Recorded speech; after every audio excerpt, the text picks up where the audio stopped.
Lo que voy a hablar hoy es algo que puede ser un poco controvertido y ustedes van a ver si se ponen a explorar el tema que puede haber controversia en mis palabras. Sin embargo, hay tan poca información que yo creo que a través del tiempo la vamos a tener que empezar a adquirir y estamos en la obligación de reportar las cosas que nosotros hacemos para que tengamos un conocimiento mayor del área.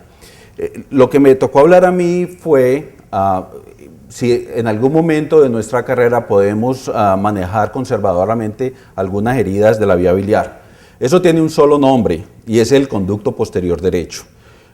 Cuando el doctor Rivera y ahorita cuando el doctor Rico mostraron todas las variaciones, a esto era lo que nos referíamos, a las injurias aisladas del conducto posterior derecho. Y si uno se pone a pensar, si solamente el 0.4% de las personas tienen herida de vía biliar y de ese 0.4 solamente el 5% tiene herida aislada del conducto posterior derecho, entonces van a ser pocas personas los que lo vean. Sin embargo, como ya lo vieron, hay probablemente un reconocimiento mayor de esta patología, como mostraron el doctor Rivera 5 casos que ha tenido.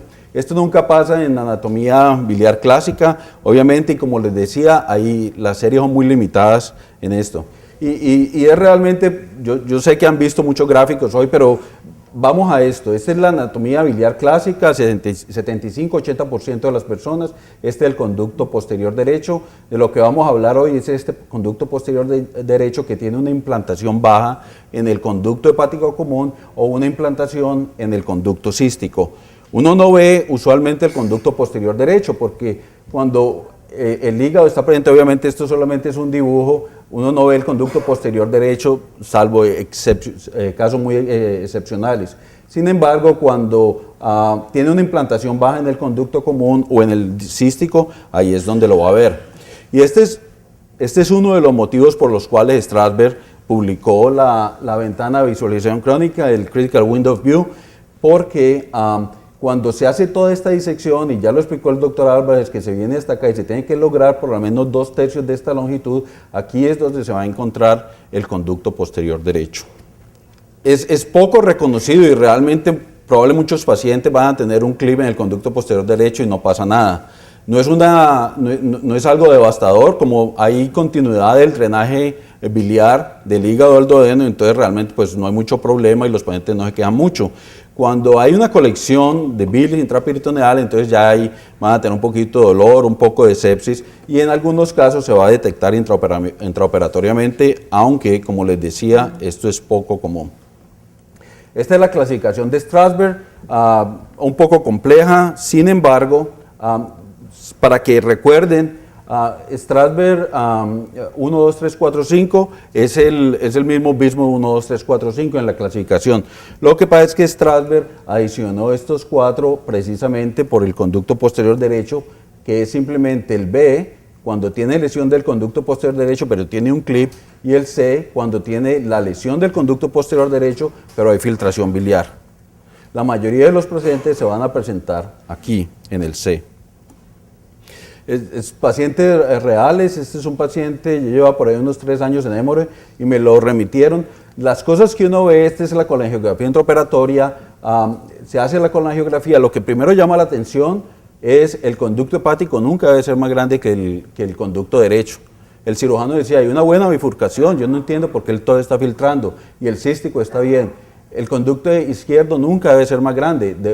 Lo que uno ve es que este probablemente es el anterior y realmente no hay tinción del conducto posterior derecho. Cuando él vio un conducto pequeño, hizo la colangiografía, vio probablemente lo que sería un posterior derecho, pero eso lo llaman a veces un conducto adicional o un conducto aberrante, cuando en realidad es el conducto posterior derecho. Y después, porque el paciente ya filtrando le hizo una colangiografía retrógrada y esto fue lo que vio, exactamente lo que había visto en la colangiografía intraoperatoria, un conducto hepático izquierdo grande, el derecho, pero realmente no hay mucho viniendo acá. Esta es una estrategia que es tremendamente usual. Yo no la uso tanto porque tengo otros métodos para detectar el conducto posterior derecho, pero cuando el paciente tiene filtración biliar, el DREN ha estado allí más de 2 o 3 semanas, ya no hay mucha cavidad, uno puede inyectar a través del DREN y va a ver que se va a pintar ese conducto posterior derecho. Esta es una estrategia buena, a mí no me gusta mucho porque de la misma forma que entra el medio de contraste, también entra bacterias y ahí puede tener un problema uno si uno le va a dar tratamiento conservador a este tipo de heridas. Eso, como les decía, no es muy conocido, estas son series entre comillas grandísimas. Esta es una serie de Duke, 7 pacientes le dieron manejo quirúrgico, hicieron una YDRU con una hepaticoyunostomía con una incidencia de anastomosis del 37%, otra serie de 12 pacientes nomás. Este es el tipo de series que ustedes van a encontrar. Y esto son los números que uno veía antes de la colecistectomía laparoscópica. Realmente lo que puso en el mapa, de nuevo, la conducta, la injuria del conducto posterior derecho fue este papel de Lilimo. Para darles un poquito de historia, este artículo fue publicado en el 2000. Después de que hubo ese tremendo incremento de las heridas de vía biliar a partir de la aplicación de la masificación del uso de la laparoscopia en colecistectomía, hubo obviamente una cantidad de heridas de vías biliares que fueron manejadas en muy poquitos centros en los Estados Unidos. Uno de ellos fue Hopkins, donde estaba en ese momento Keith Lilimo. 2 o 3 más centros veían la gran mayoría de los pacientes. Y en la época en que Hopkins publicaba 120 casos de reparo de vía biliar, pusieron un papel en la semana digestiva de 1999 con 9 casos de reconstrucción, de nuevo usando la YDRU. Hepaticoyunostomía, con una estenosis del 33%, que si uno se pone a ver en los estándares, una estenosis tremendamente alta. No hubo ninguna consideración de tratamiento conservador, está filtrando, hay que ponerle un asa allá arriba, y los resultados fueron predecibles en los pacientes en que les funcionó bien, en las otras 2/3 partes. Es increíble, hubo silencio en la literatura por unos 6 años más cuando apareció este artículo de Houston que mostraba un caso como gran cosa. Hicieron reconstrucción, el paciente le fue bien y pensaron que como no se había hablado mucho de eso, había que publicarlo otra vez. Nosotros vimos ese caso que yo les mostré y otro caso que obviamente conforme a los estándares nosotros íbamos a operar, no pudimos operar los 2 pacientes en un principio. Y esas heridas comenzaron a disminuir la filtración. Cuando empezó a disminuir la filtración, el paciente seguía bien, nosotros hicimos exámenes, no había síntomas, no había bilioma intraperitoneal, no había absolutamente nada. Y las pruebas hepáticas se normalizaron. Entonces, de ahí en adelante, después de esos 2 casos, cada paciente que vino a verme, lo manejamos conservadoramente. Y si uno se pone a ver, eso es lo que pasa. Este es un segmento pequeño del hígado. Si hay obstrucción biliar, lo que va a pasar es que se va a atrofiar. Y si los pacientes siguen asintomáticos, realmente puede haber una opción de manejo conservador.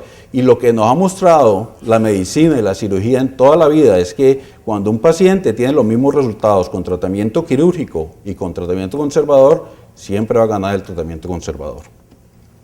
Como les decía, esto nosotros lo hicimos absolutamente consecutivos, todos tenían filtración biliar, buenos resultados a largo plazo y obviamente nadie puede hablar de estenosis anastomótica si nunca se hizo.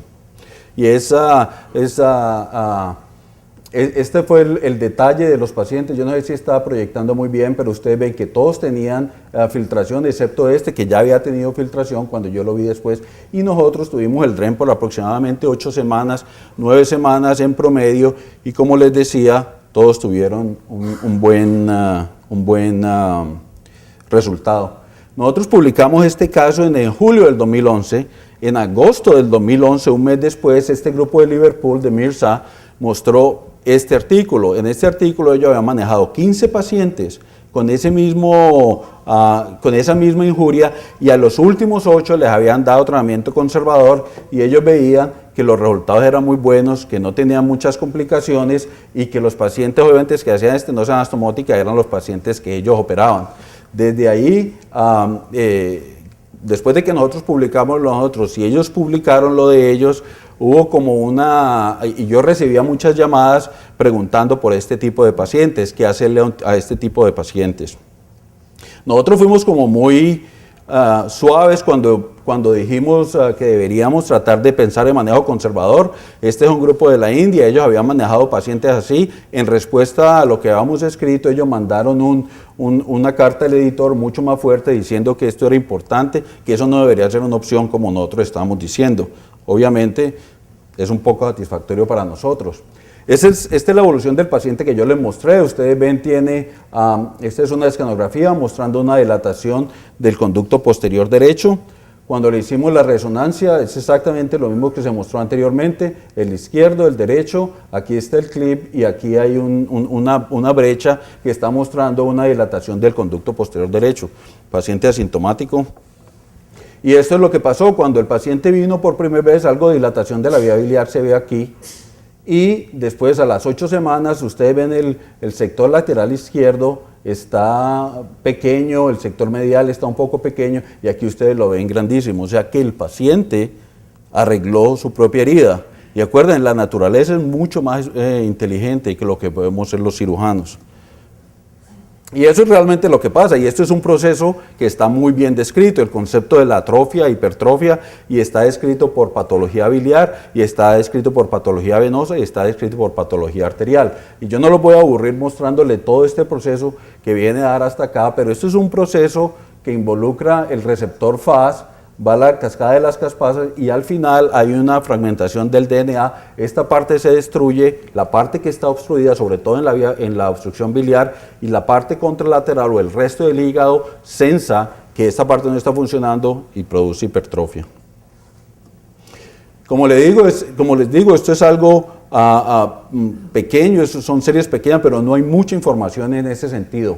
El resumen de lo que les decía, el tratamiento conservador de las heridas del ducto posterior derecho ha mostrado éxito en corto o largo plazo.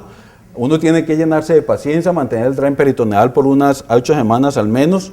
En este momento uno puede hacer diagnóstico porque se puede utilizar resonancia magnética nuclear con un contraste que en términos comerciales se llama IOVIS. Lo que hace es que se elimina a través de la vía biliar y uno puede ver la eliminación de la vía biliar de manera que no tiene que hacer fistulografía. Yo no quiero contaminar esa parte.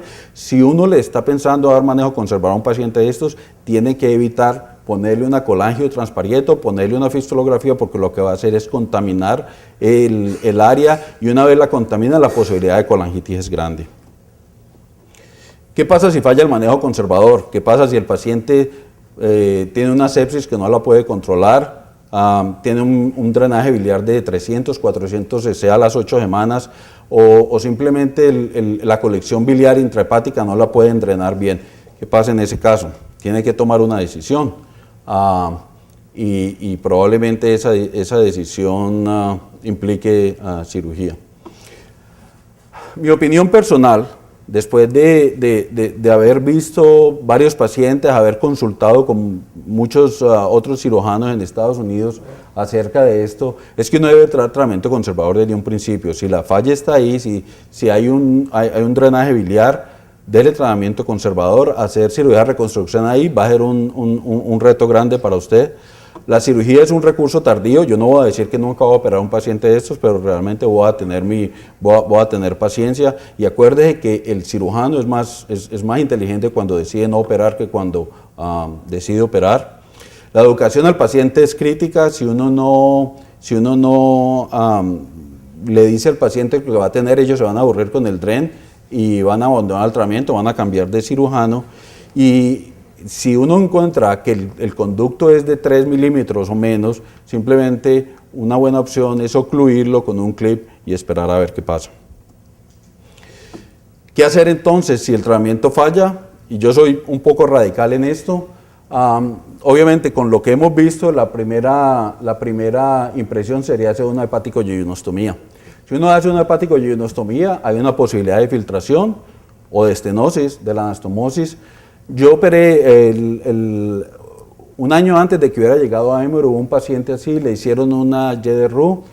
Yo operé a esa paciente primero a los 2 años porque tuvo una obstrucción del asa de Roux, y luego a los 7 años hice obstrucción completa de la anastomosis con colangite, entonces me tocó hacerle una hepatectomía derecha. Eso no hubiera pasado si hubiera hecho la otra alternativa. El éxito depende de la circunvalación arterial. Yo voy a hablar en 20 minutos acerca del daño vascular asociado. El daño vascular es tan grande como el 25%. Si uno tiene este tipo de injuria al conducto posterior derecho y tiene herida vascular asociada, nunca va a pegar. Y esto pues está en contra de hacer una hepaticoyunostomía. ¿Y qué pasa si le falla la hepaticoyunostomía? Tiene que dar una resección hepática. Si usted entra a hacer una sectorectomía posterior derecha, no va a tener complicaciones anastomóticas, no hay la posibilidad de obstrucción intestinal es infinitamente menor. Si está completamente independiente, si el paciente tiene herida vascular asociada de la arteria hepática derecha, porque ese va a ser el tratamiento al final y a una mayor probabilidad de éxito a largo plazo. Muchísimas gracias.